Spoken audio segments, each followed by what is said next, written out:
तो भाइयों, ये है हमारे किसान लोगों की ज़िंदगी। तो देखिए, हमारे छोटे भाई जी आज बैल लगा रहे हैं और साथ में ये हमारी त्रिशा ठाकुर जी, इनको तो आप शायद भली भांति जानते होंगे। हाल ही में इन्होंने +2 में 98% नंबर लेकर +2 पास की है, हिमाचल में अव्वल स्थान पर रही है।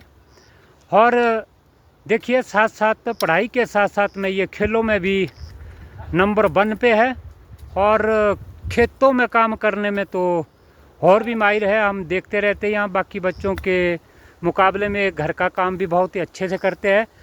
हाँ त्रिशा जी, क्या कर रहे हैं आप? मैं तो यहाँ खेत का काम कर रही हूँ। क्यों, आज पढ़ने नहीं बैठे हुए हैं? अब खेत को भी आना पड़ता है, खेत के घर वालों के साथ काम भी करना पड़ता है। अच्छा, ये आपके पिताजी है ऊपर? हाँ जी। तो आप कैसे मैनेज कर पाते हैं इतना काम? पढ़ाई में भी अव्वल, खेलों में भी अव्वल और काम करने में भी मशहूर, तो कैसे कर पाते हैं इतना काम? अब पढ़ना तो पड़ता ही है, ये उम्र ही ऐसी है कि बिना पढ़े होगा नहीं कुछ।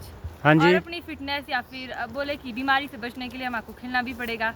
बिल्कुल। तो हम ऐसे बीमार होते रहेंगे, फिर पढ़ पढ़ के भी क्या करेंगे। हाँ, ये भी है। और अब हम ऐसे परिवार से बिलोंग करते हैं कि अब खेत का काम तो बहुत ज़रूरी है। हाँ। हम ऐसे गरीब परिवार से है कि खेत का काम तो आए दिन सुबह शाम चलता ही रहता है, फिर वो भी साथ साथ में करना ही पड़ता है। नहीं, आप सरकारी स्कूल में पढ़े और देखिए, जैसे अमीर लोगों के बच्चे हैं वो तो कई फेल हो रहे हैं और कई तो 50-60% पर ही रह रहे हैं। आप इतनी मेहनत कर रहे हैं और फिर भी इतने अच्छे नंबर लिए, तो ये कैसे मैनेज कैसे कर पाते हैं आप इतना?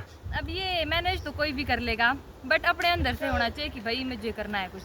अगर आपको है कि आपने पढ़ना है या खेलना है या किसी भी फील्ड में जाना है, तो अगर आपको अंदर से होगा कि मुझे ये चीज़ करनी है, तो आप कुछ भी कर लेंगे, भले ही आप सरकारी में पढ़ो या आप प्राइवेट में। बहुत बढ़िया बेटा, आपसे मिलकर हमें बहुत खुशी हुई। धन्यवाद। कहते हैं बोला, जिसे मंजिल पे जाना होता है वो शिकवे नहीं किया करते, और जो शिकवों में घिरे रहते हैं वो कभी मंजिल पर नहीं पहुंचा करते। ठीक है बेटा? ठीक है। ठीक है जी, ओके।